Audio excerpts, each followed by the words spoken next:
Kindly ask you to sit, to get ready for this last panel. Thank you.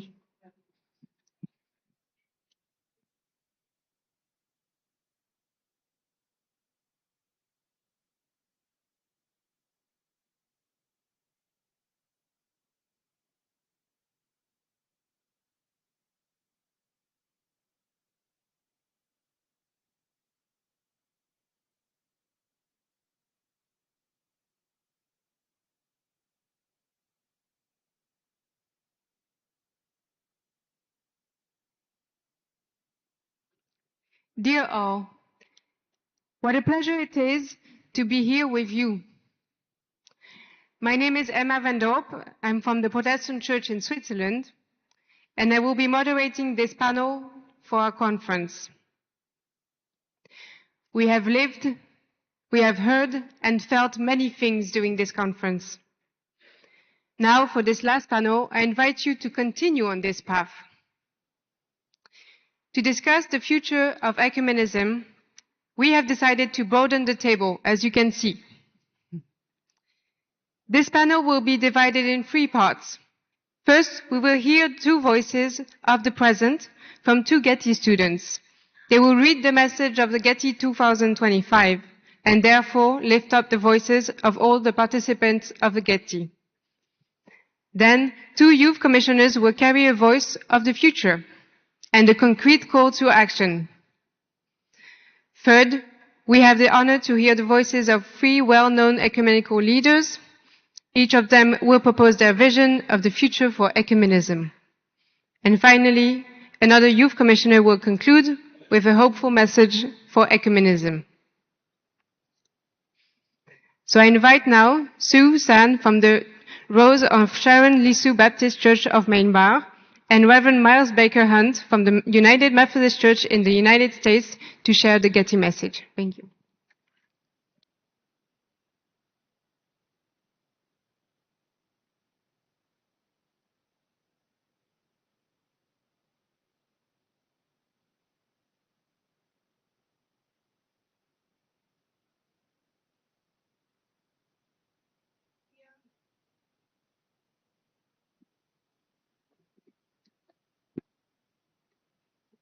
Dear members of the 6th World Conference on Faith and Order, before we share the message from Getty 2025, we wish to offer a few words from our journey together.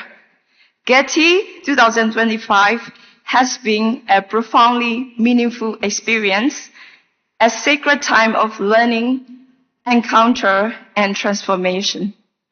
Over these days, we have not only studied theology, but lived it together, listening, worshiping, and discerning what visible means in our world today. We came from many churches, cultures, and traditions, yet found ourselves united in our longing for a faith that heals, reconciles, and renews. Here in Egypt, walking the Via Transformativa, we encounter its deep history of faith, but also its story of suffering, migration, and hope. Through dialogue, prayer, and community life, we discover that unity is not an abstract ideal, but a way of being one that calls us to humility, compassion, and courageous love. We give thanks to all who made this journey possible, our program executive for the ecumenical theological education, our facilitators, chaplains, hosts, and the Coptic Orthodox Church, whose hospitality reminded us of Christ's welcoming love. With hearts full of gratitude and renewed commitment to the ecumenical pilgrimage, we now present the message from the 4th Global Ecumenical Theological Institute Getty 2025 to the 6th World Conference on Faith and Order.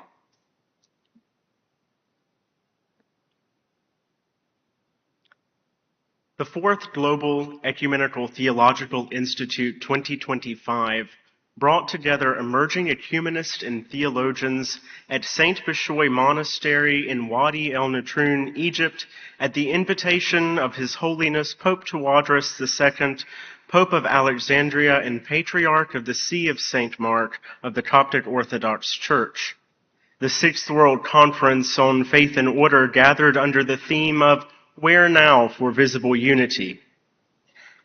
This conference provides a capstone moment to what has been called an ecumenical year. This message itself holds a distinct and historic place within the ecumenical movement, being the first of its kind to be presented to the World Council of Churches Faith and Order Conference. In many ways, this presents a distinctive starting point for deep listening and intentional intergenerational dialogue. The issues facing the world and the churches. We live in an intersectional reality of multi-crisis, including but not limited to ongoing colonial and neo-colonial legacies, violence against indigenous peoples, discrimination, persecution, climate catastrophe, gender-based violence, sexual abuse and femicide, human trafficking, injustices against children, economic injustice, famine, war, genocide, forced displacement, authoritarianism and nationalism, fundamentalism, and the misuse of artificial intelligence. These crises are compounded by delayed justice and the paralysis of words without effective redemptive action. This reality requires the church to respond with lament, anger, and courage, asking, how do we embody our unity in diversity as we respond to the multi-crisis of our world across our varied contexts? We celebrate the work of Faith and Order while also lamenting the expanding gap between dialogue and praxis, manifested in the lack of robust reception of ecumenical texts. Ecumenical theology often seeks unity through doctrinal coherence, and yet we must also explore how unity becomes visible through our embodied experience. So we ask, what does it mean to be truly ecumenical, ecumenically and prophetically courageous in our world, offering glimpses of hope in the brokenness of our world? We call the church to locate itself centrally within the continuous sufferings of humanity and all of creation, rather than standing apart from it. Prophetic duty and kenotic embodiment. We call the church to live its prophetic duty, to speak truth to power in all its forms, standing in solidarity with the poor and the oppressed, following in the incarnational way of Christ, who entered into human reality, the Word made flesh, dwelling in solidarity with the downtrodden. This solidarity requires fearless unity in our shared witness and resistance to unjust systems rather than placating and conforming to them. There are those who hate the one who upholds justice in court and detest the one who tells the truth, says the prophet Amos. Our shared ecumenical theology cannot be only abstract in nature. Rather, it is our imperative to canonically embody Christ, emptying ourselves for the other. This proposed theological turn to kenosis is understood as the humility and love to willingly relinquish power and privilege in order to form mutual relationships of equality and compassion with the marginalized. In our kenotic embodiment, we offer service with open hands to the other, working together towards life and the unequivocal promotion of human dignity alongside the dignity of all creation, knowing that the whole creation has been groaning together as it suffers together the pains of labor. This kenotic approach invites embodied interaction and mutual vulnerability as paths towards overcoming division. As we embody a living and breathing faith, we are called to be faithful interpreters of church memory, including the councils and the creeds, proposing faithful ways rooted in our rich Christian tradition, and yet remaining both living and accessible for our diverse context today. Faithfully interpreting theology in our diverse context does not limit or somehow change our one holy Catholic and apostolic nature. No, it rather expands our faithfulness, speaking into our present contextual realities.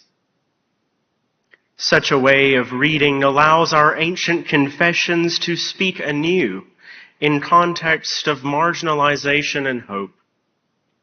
For this, we need to cultivate wounded discipleship, glimpsed at Getty, where we learned to share pain and remember truthfully together. Unity emerges as the church learns to stay when it is hard, listen when it costs, remember what hurts, and hope against the odds. Unity becomes visible when the church prophetically shares pain, remembers truthfully, and lives the hope-abundant life together in Christ.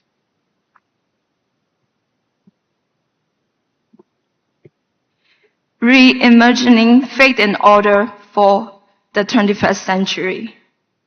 Getty's hope is in shared humanity and an ecumenism born of pain and promise.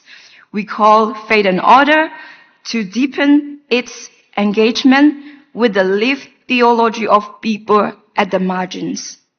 Visible unity cannot be achieved solely through institutional or doctrinal dialogue, but must additionally engage the reality of displacement, poverty, and pain in refugee camps, migrant shelters, in the exploited art, and in communities where visible unity is practiced daily through survival, reconciliation, and solidarity. If ecumenical councils such as Nicaea stood to articulate our shared common faith, what will faith and order do to protect justice, human dignity, and the integrity of all creation? The church participates in the life of Christ when we embrace and embody Christian theology. This is the solidarity of the shaken, where unity arises through shared vulnerability and compassion. As such, we cannot neglect Jesus' passion for it embodies Christ, God's solidarity with suffering humanity. If the Eucharist signifies the broken body of Christ, then our communion as Christ's body is called to share in that same suffering sent into the world as wounded healers. Getty shows us that unity is God's gift, received when we are brave enough to be wounded together and discover we have always been one body. In a world of graves, broken bodies, and defiled creation, we envision a new, contemporary, visible unity arising from recognition of our shared pain and our mutual commitment to action. Indeed, we are longing for an ecumenism in which we bring all of ourselves to the journey and to the table, not separating thought from prayer, prayer from action, or action from thought. When we do just it, love mercy and walk humbly with God, we come to smell the sweet scent of resurrection. Theology that only intrigues the mind while neglecting wounded bodies, it's complicit in injustice. We need a connected church that empties itself in service, presence, and concrete solidarity. We therefore call for healing solidarity cycles, community-based theological gatherings where refugees, women, people with disabilities, youth, and grassroots leaders contribute to theological reflection. Our hope is not abstract optimism, but a call to embody the abundant life Christ promises. Even amid disorder and uncertainty, unity takes shape in acts of solidarity, shared lament, and collaborative service. In the face of diverse contexts and the loss of credibility of the church in many spaces across the world, the church's witness and encouragement is contingent upon its willingness to within the ecumenical table. It must open itself to a new generations, digital spaces, and creative form of theology, reflecting the church's diversity and vitality. As churches continually expand the table and grow in hospitality into these new shared reality, these spaces will respond with engagement by embracing participatory and imaginative methods. Faith and Order can reclaim its prophetic vocation as a moment where theology is not only articulated, but lived and shared. Indeed, churches are confronted with a world faced with intersectional multi-crisis. As the crisis deepens day by day, what both the oppressor and the oppressed can legitimately demand of the churches is a message of hope. The church then is called to proclaim eschatological hope amidst global suffering and injustice, and to make the church credible in its practices, its economy, and its internal life. Getty urges Faith and Order to employ a theological language, speaking meaningfully into today's wounded world, calling the churches to embody the kenotic self-emptying love of Christ. Let us act with humility, walk in unconditional solidarity, and announce with prophetic courage the hope which dwells within us. We now invite a moment of silence to reflect on this message and how it might shape our ongoing theological process.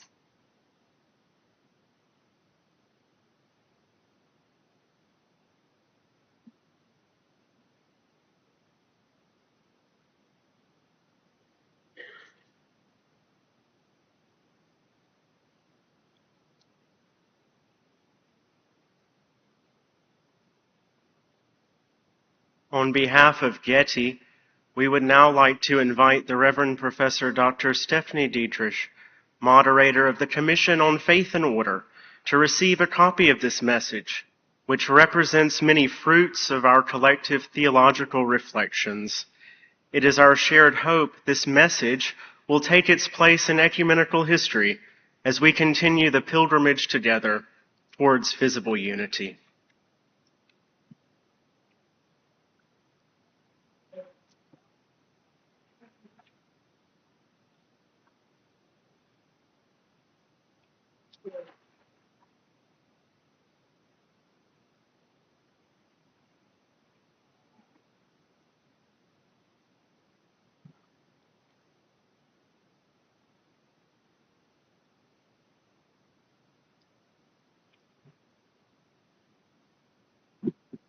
This is just wonderful. Thank you so much.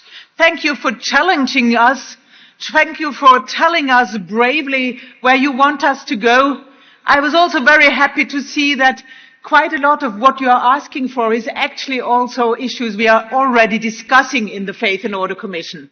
You might not get the impression that Faith and Order is discussing all of what you are asking for, but I think we are on a good way, and the challenge we receive from you is so important for our work. We will take it forward. It will be a part of the procedures of this conference, and your presence here really has been a huge blessing and contribution to our being together at this World Conference. So thank you, and thank you for challenging us the way you are doing. Thank you.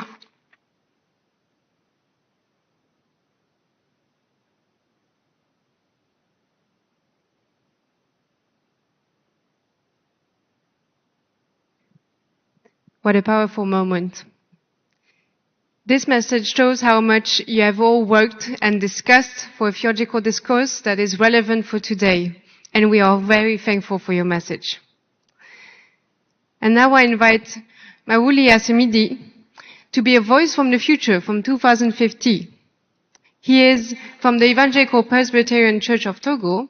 Currently, he is studying Protestant theology at Philipps University in Marburg, Germany.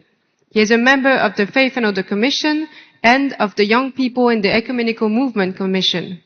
He is also a member of Young Theologians of the Communion of Protestant Churches in Europe, CPCE. His theological focus is on systematic theology and intercultural discourse in theology.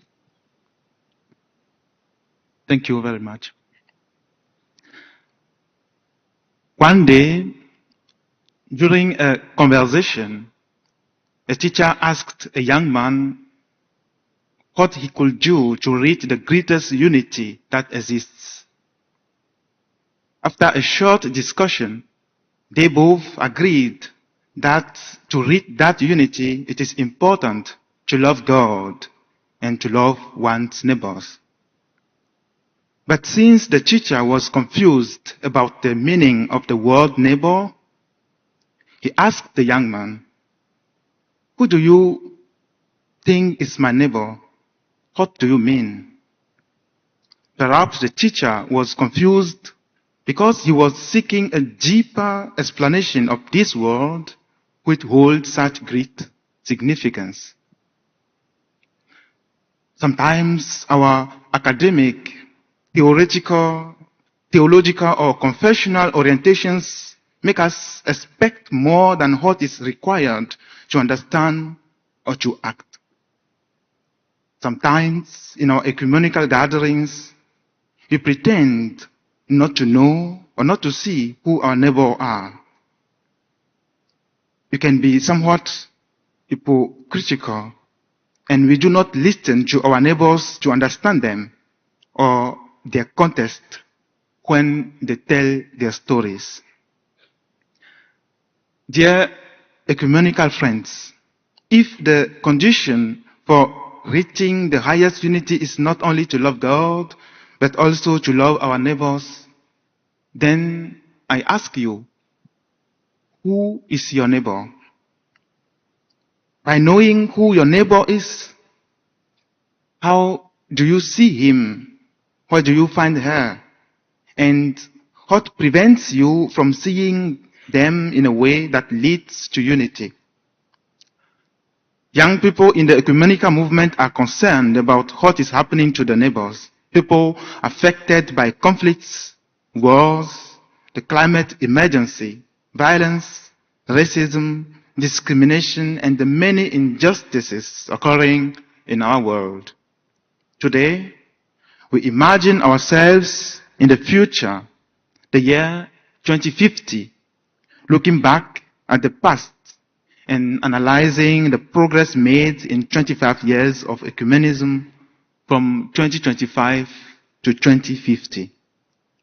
We recognize that the struggles have not been easy, but we have been able to achieve significant successes. 1. By 2050, Gender and race are no longer a barrier to the exercise of power in the church.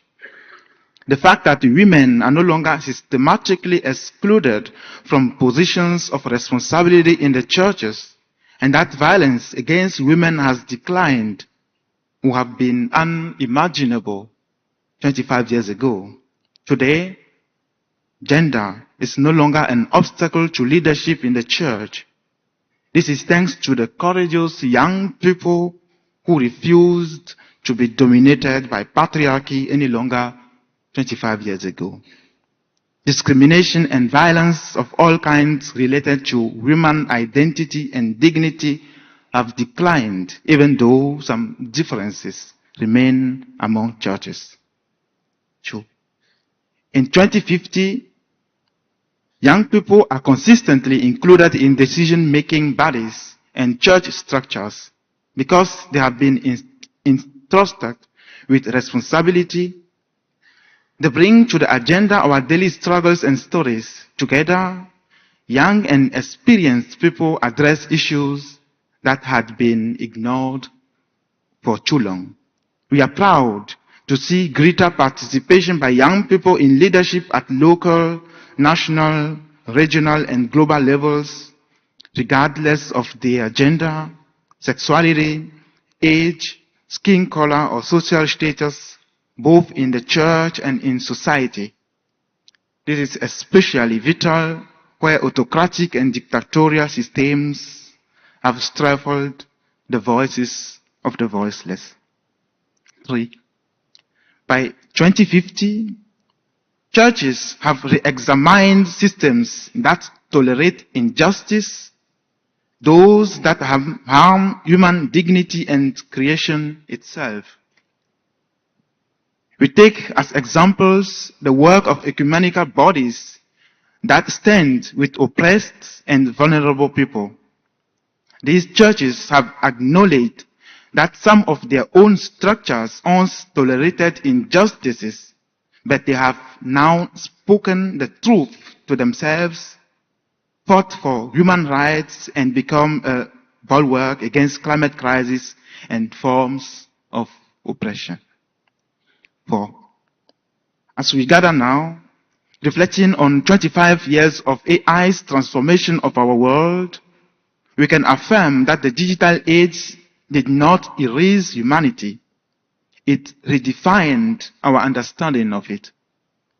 To be human in the digital area is to live consciously within networks of creation and technology while remaining oriented toward communion with God and one another. The challenge before us remains the same as in 325, to discern how divine life is incarnated in changing worlds. What began as anxiety about machines has become by 2050 a deeper awareness of our vocation to humanize technology, to be responsible and accountable in its use, to employ it meaningfully and lovingly, and to let even the digital world bear witness to the image of God. 5. By 2050, mental health discussions are no longer taboo. The ecumenical movement takes them seriously and creates safe spaces and systems of accountability around issues such as anxiety, depression, and burnout. It provides support and pastoral care to those suffering from mental health challenges and recognizes their medical aspects. The ecumenical movement has raised awareness and equipped churches to end the stigma, promoting understanding instead of judgment in spiritual communities. 6. The future remains uncertain for us. Wars continue. The barbaric killing of children, men and women, and genocide still occur. But this does not discourage us, and it will not discourage us. We are no longer prepared to weep over our fate, nor do we seek permission from others to express our frustrations. We do what we believe is essential and indispensable for our survival. For us, speaking out, acknowledging the limitations of ecumenical structures and taking initiative are not matters of prestige. They are conditions for survival because we and our neighbors, we are dying. And now, these three things remain for us: our existential fears, our unfulfilled dreams, and our hope and faith. But the greatest of these is our hope and faith, nourished by the love of God, which erases our fears and leads us to visible unity. Therefore, even in 2050, the young people of the ecumenical movement believe it is important to rethink how ecumenical bodies work together to achieve unity. And again, I ask you, who is your neighbor? Thank you.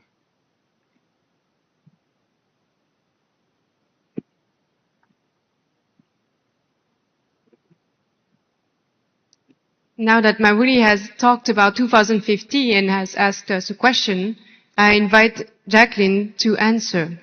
Jacqueline is a reverend ordained in the United Methodist Church in Kenya. And she serves as vice moderator of the World Council of Churches Commission on Faith and Order. Let me just add that it is the first time that we have a youth moderator in our commission. She is an adjunct lecturer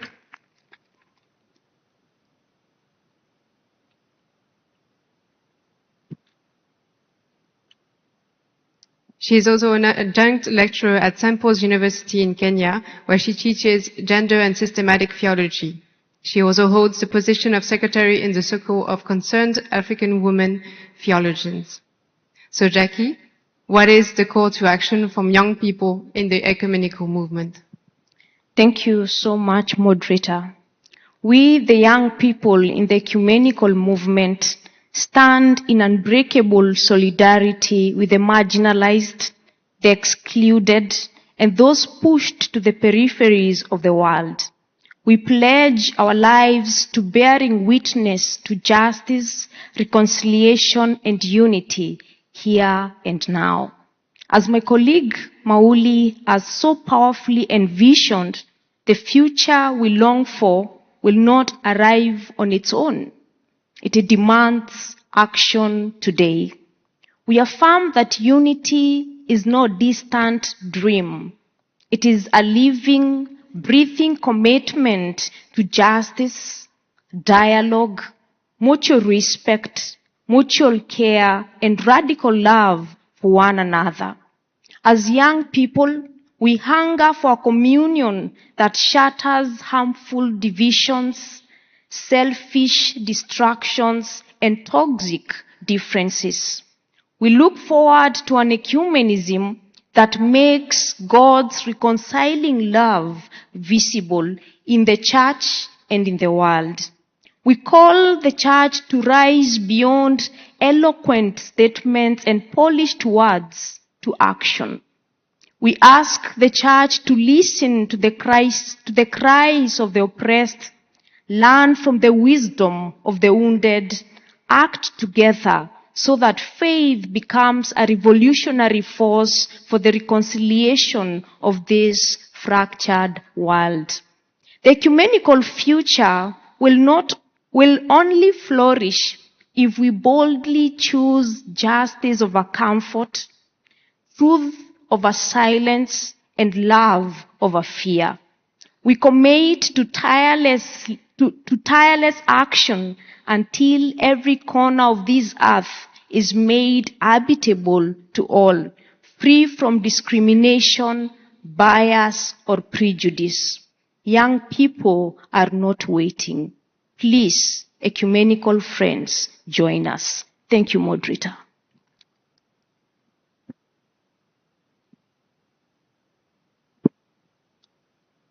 Thank you. Thank you for all the young voices that remind us that we have to work on our theologies, and we have to act according to these transformed theologies.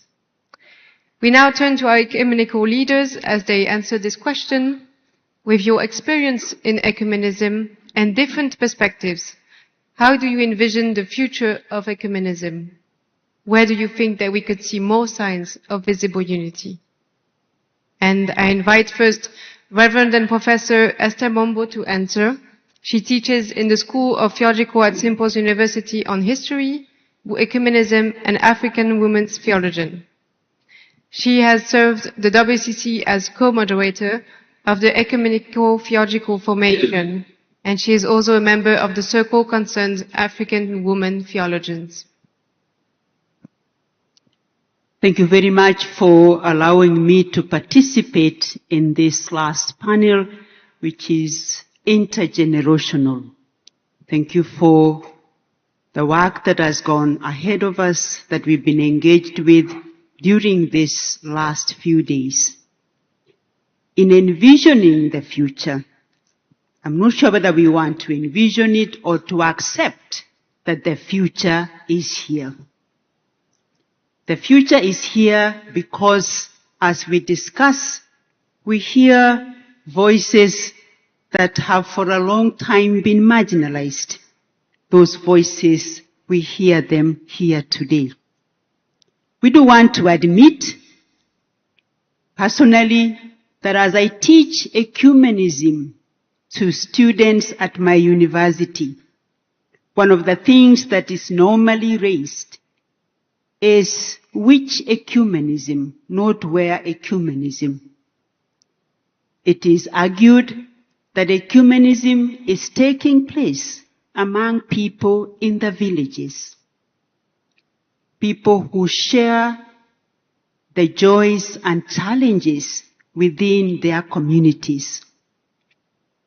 So when I think of the future of ecumenism, which is here now, I want to look at the shared witness and actions that we take all along global crises. And some of those crises have been mentioned through the statement of the young people. Crisis of poverty, climate change, migration, gender injustice, exclusion and discrimination along gender lines or along sexual orientation. Ecumenical movement, therefore, has to be contextual and inclusive, engaging voices from all parts of the world, particularly voices that have been marginalized, as I've said, voices of women, voices of youth, and voices of indigenous communities. In the era of digital communication and global connectivity, we see a transforming space for our ecumenical engagement. As Christians, we are collaborating across denominations and continents more easily than before. However, the digital divide continues to be a source of challenge because there are many who are excluded from the same context.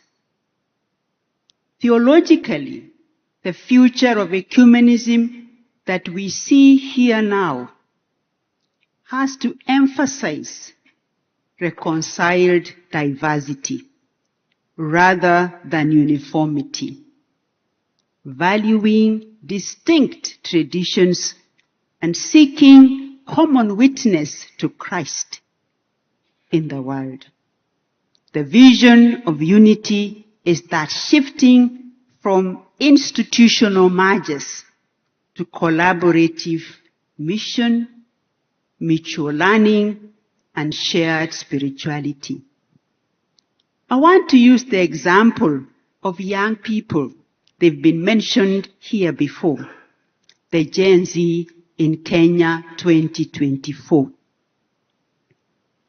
The group of young people characterized by social consciousness and desire for change were prepared and still prepared to respond to what are old issues and asking new questions. In their movement to occupy the government, occupy religious institutions, these young people brought to light or challenged existing hierarchies, power relations, and structures that they considered encouraging and enabling historical and ongoing inequalities. For them, they argued that the current ways of dealing with the challenges of society were ill-equipped to tackle the critical questions of the time. And by raising their voices, they were saying we need to start thinking differently because the world is not the same. Secondly, the young people brought to light issues of inclusive, ethical, and community-centered approaches that addressed historical injustices, promoting sustainability, and reimagining both economics and faith in ways that are relevant and equitable for contemporary society. The young people brought forward another way of speaking, another language of ecumenism for that matter. Thirdly, the efforts of these young people in Kenya reflected a community that was forced to rethink and restructure systems that aligned with principles of equity, inclusivity, and cultural relevance, ultimately seeking to overcome the enduring impact of colonialism and other structural systems of inequalities. Looking at those three challenges that the young people brought to light in Kenya last year, that I also see we are engaged in, brought to light a vision of ecumenism using the image of the circle of concerned African women theologians. But that image of the circle is an image that I would want to look at once more. A circle that expands forever. A circle that covers all who wish to hold hands. A circle whose size depends on each other. A circle whose vision is solidarity, cooperation, mutuality, and care. That, as a vision of ecumenism, is a vision that leads me then to quote scripture, is what I see as ecumenism of the now and of the future. And I quote the book of Revelation chapter 7, verse 9, which says, "After this I looked, and there before me was a great multitude that no one could count, from every nation, tribe, people, and language, standing before the throne and before the Lamb." Revelation 7:9, therefore, is a vision that brings to light issues around dignity and value of each and all children of God, because there is that of God in all of us. In essence, therefore, and from the discussions that I've taken on in this space, the future of ecumenism is experiential, relational, and transformative. It will be sustained not by structures alone, but by communities of believers who, through lived experience, continue to discover that unity is God's gift and humanity's calling. The future of ecumenism is now, and thank you all for helping us to realize that future.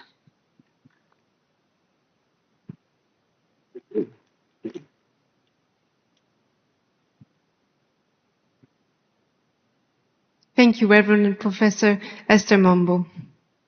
Now let's listen to His Grace Metropolitan Gevargese Kyrillos and see his answer. He is a bishop of the Syrian Orthodox Church in India. He is a former moderator of WCC Commission on World Mission and Evangelism and a current member of the WCC Commission on Education and Ecumenical Formation. He is also the founder of the Indian Center for Social Change, a program for the mentally challenged in India.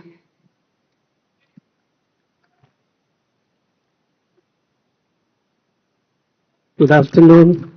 Thank you, Getty. It has been a long journey for the modern ecumenical movement ever since its beginning at the Edinburgh World Mission Conference in 1910. For the World Council of Churches, particularly within the context of the Faith and Order Commission, it has been, for the most part, a journey which can be called ecumenism of the head. However, at the Karlsruhe Assembly, as we heard this morning, the World Council of Churches, through its unity statement, was urged to pursue unity in terms of ecumenism of the heart, underlining the need to go beyond the traditional, intellectual, and formal ways of searching for unity. Ecumenism of the heart is inspired by love and is rooted in deep and reciprocal relationships. While the shift from the emphasis on the head to the heart is appreciated, I do think it is time we move to the next level, what I would like to call ecumenism of the feet or ecumenism of the margins. Feet represent theologically and culturally the margins or the marginalized. Let me give you an example. In my country, India, the age-old caste system has its deep roots in a particular strand of Hinduism, according to which the 4 castes of people in hierarchical order were created from the body of God. The uppermost caste people are believed to have originated from the head of God, whereas the next 2 lower caste people came from the arms and thighs of God, respectively. And the lowest of all castes, the servant class, had their origin from the feet of God. In other words, the lowest caste people and Dalits, the so-called untouchables in India, are identified with the feet.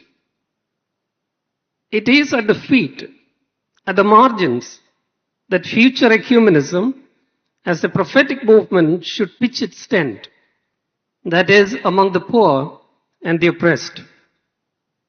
Jesus washing the feet of his disciples was a concrete expression of his identification with the marginalized. It was much more than an act of humility and servant leadership. It was a countercultural act. Washing the feet of others, of masters, was a job that was imposed on the slave class during the time of Jesus. It was therefore a subversive act. But Jesus not only expressed his oneness and solidarity with the slaves, but also demonstrated the reversal of power structures. By turning to the feet, Jesus turned to the lowliest. And by washing their feet, he also transformed the unjust systems of power and domination. As it is proverbially expressed, at the foot of the cross, all ground is level. It is therefore at the feet level that we experience unity in terms of equality, solidarity, and justice. Ecumenism of the feet, therefore, is an egalitarian movement that pursues unity vis-à-vis justice. We also encounter this trend of reversal of the status quo in the Acts of the Apostles, chapter 13. Here we note that the ecclesial landscape has changed, and the center of gravity has shifted from Jerusalem to Antioch, where Simon, also called Niger, a black African slave, is also appointed among the 5 leaders of the church in Antioch. The choice of Simon, also called Niger, the black African slave, as a leader of the church, stirred up the community of the church and even threatened the empire. This is important because only the marginalized have the moral stamina to resist injustice and bring about transformation. Ecumenism of the feet of the margins is one that upsets the status quo and challenges the empires. It is one where the marginalized affirm their agency and claim their power and leadership. Feet, as we know, also connect us to the earth, to the environment, to the oikos.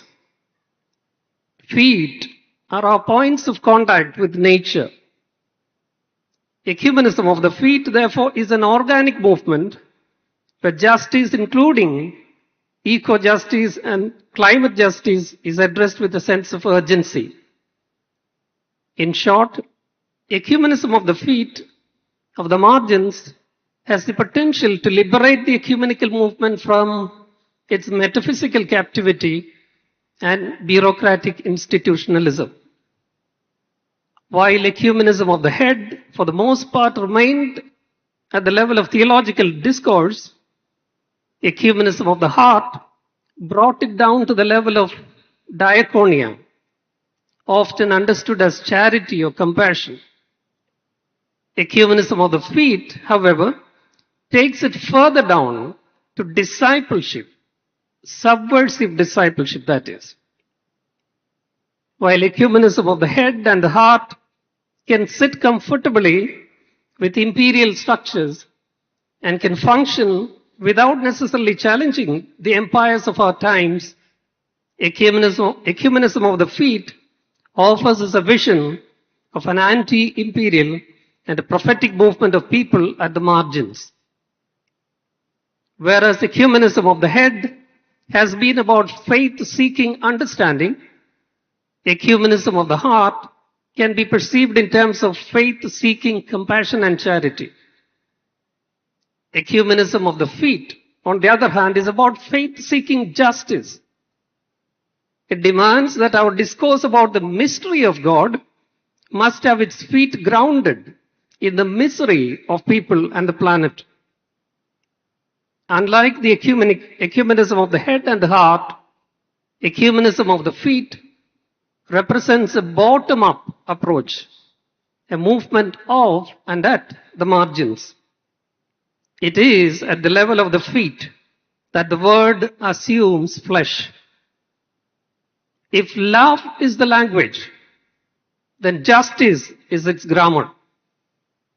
If love is the language, then justice is its grammar. And if God is love, then justice is how God acts in history. Faith without justice is dead. Likewise, unity without justice is mere vanity.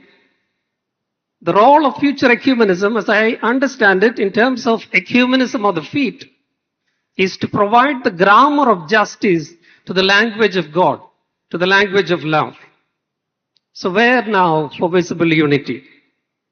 Ecumenism of the feet would challenge us to go to the margins where the actual church is, as the wounded and broken body of Christ. It is at the feet level, it is at the foot of the cross, it is at the margins of our society that unity in terms of justice, equality, and solidarity is to be sought and actualized. Thank you.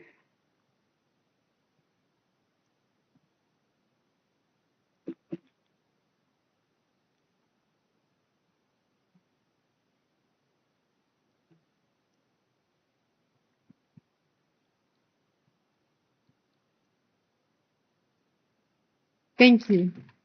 Thank you for reminding us to work on ecumenism of the feet. Finally, we read and we hear Reverend Dr. Angelique Walker-Smith as she comes to us from the National Baptist Convention of USA.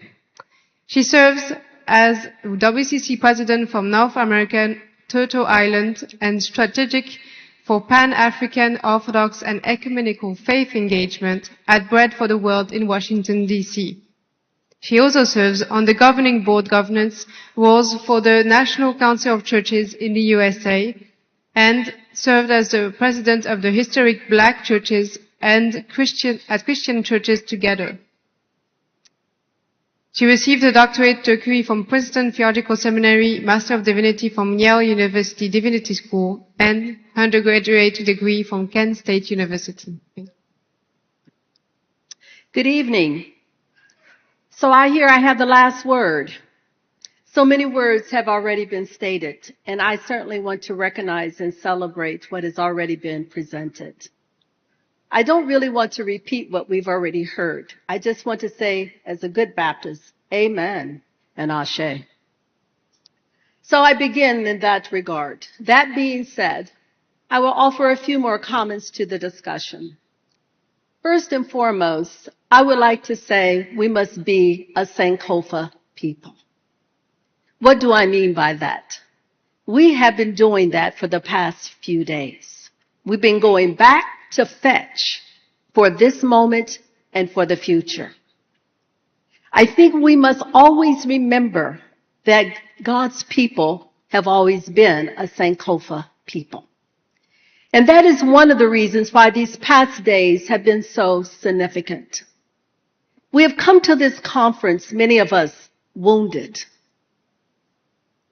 living in a spirit of lament, and also a spirit of love and hope. As we've had discussions, those early pioneers during the period of the Council of Nicaea came in similar fashion. We are those persons today. Today, we are the Council of Nicaea. Today, we have the opportunity to come just as we are, as we say in the Baptist Church, just as we are, in our brokenness, in our authenticity, and with a heart that some call an ecumenism of the heart, to the task. Yes, an ecumenism of the mind and of that mindset, but also, as my brother has said, an ecumenism of the feet. But we bring all of that. And the table says, bring all of you to the table. Not just part of you, not just your mind, but bring your heart and your full self. These past days, we've had an opportunity to do some of that. And so it is with these observations in mind, I would like to offer some virtues that I think will help get us to the future. This has been mentioned before, but here I am getting to say it again in my own way. First and foremost, again, remember your baptism. Remember where you were at that moment, or however that happened for you. Remember your conversion. Remember how the Lord brought you before the day of today. Remember. And remember the ancestors who came before you.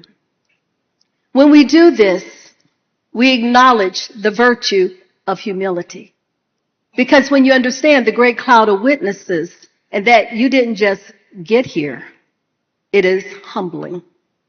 So the gift of humility. And this gift of humility will help us to give the gift of hospitality. Hospitality when it's hard. Hospitality when it seems like a wonderful moment of enlightenment. The devotional life related to this will help to carry us into the future. Second, we've heard earlier this point as well. Relationships. Relationships matter. But here we make a distinction. Not just the relationships of your confessional space or of your denominational space, of your cultural space that may be a bit more comfortable. No, what I've learned is the ecumenical journey is learning to be comfortable with what is uncomfortable. Finding your rhythm and your spiritual disciplines that help you to be comfortable in your discomfort. Third, going back to this idea of being invitational.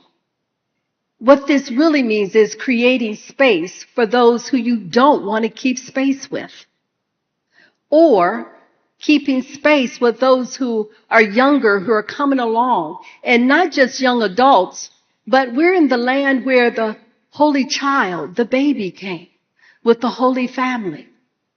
We have an opportunity to train up our young from the earliest ages, how we are with babies and children, as well as the young adults. They will remember when they are older. So once again, creating space across the generational lines. And then I would offer this gift of courage. And I think this is probably one of the toughest ones. Courage to not just have relationships with people who you're uncomfortable with or are comfortable with, but courage to confront those who do not share our values. Courage to take on policies and practices that are not only historic, but exist today in this neo and re-colonial moment of today. There is so much revisitation, especially as I think about my own North American Turtle Island context, that is perpetuated not only in my, quote, home context, but that has been put upon this world. I want you to be assured there are people in North America, Turtle Island context, who do not share those values. Yes, sometimes we feel like we're a remnant in those places. But I want you to feel assured there are those of us who are joining and will always join you as a Sankofa people to say authoritarianism, policies that do not embrace, policies that are unjust, must always be held accountable. And so to say to you, in this moment of being able to go forward, it will be the Trinity. It will be the remembrance. It will be the prayers. And it will be our courage together as we enhance and deepen our devotional life to take us through. God bless you.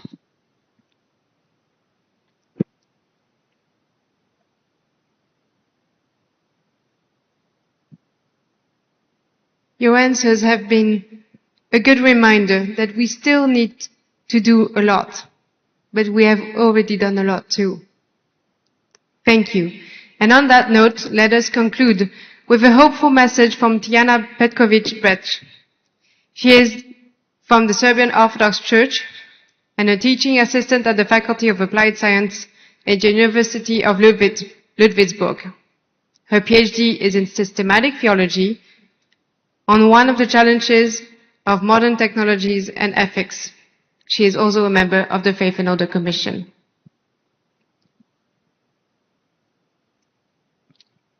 Thank you, Emma. So I will just conclude and I will try to explain why you got all the small presents at the entrance in this room. So looking forward, it becomes clear that our ecumenical journey will not be about bureaucratic degrees. The true foundation of these is far more humble. We will begin with the little and small things. Like mustard seeds, our first steps are small, almost invisible, but they carry within them the strength of eschatological hope and the promise of growth. We are connecting on a personal level, heart to heart, community to community, rather than waiting someone to declare what is good and what is permissible. We close to listen deeply to Triune God, to one another, and to the silent cries of the world around us. And we long for more, for more respect, for more openness, more imagination. We seek new ways and new approaches, yet in doing so, we will also rediscover ancient wisdom that had been present for over 2 millennia. That truth is lived in relationship, and that love demands both courage and honesty. In the past, the path was not built by mere agreement. Our hope did not grow because we always shared the same opinion. On the contrary, it deepened because we refused to remain silent about the things we could not accept, and we learned to walk together even in the tension of disagreement. In that honesty, respect was born. In that respect, trust was planted. And in trust, hope took root. So today, we can say that the ecumenical movement endures because it was and is nurtured by this hope. We believe, against all odds, that walking together is possible. What begins as fragile seeds will now become a living tree. Under whose branches, many can find shade and belonging. The symbol of the mustard seed reminds us that everything begins with a small, the personal, the daring step of faith. And it calls us still to continue planting seeds of hope so that the future of unity may grow in ways we cannot yet imagine. Thank you.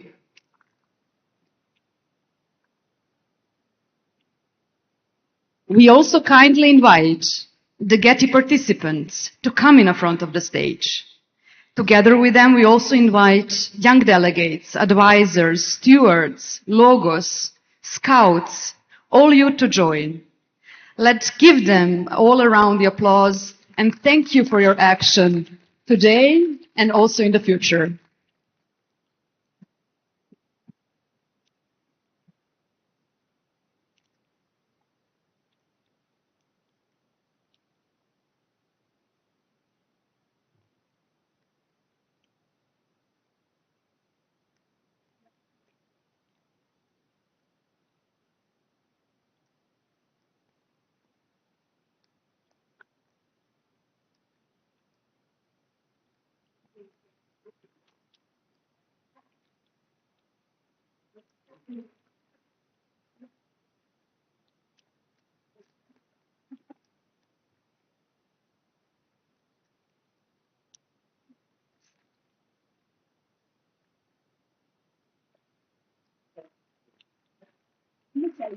Yeah, I think so.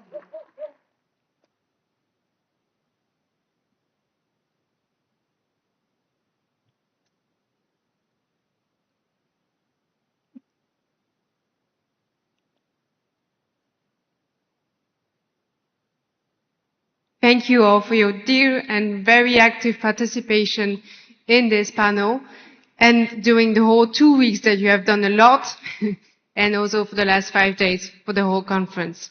Thank you, and thank you for the panelists who have been here today and have shared their vision for future ecumenism. There is hope, beauty, and we rejoice in it. Thank you.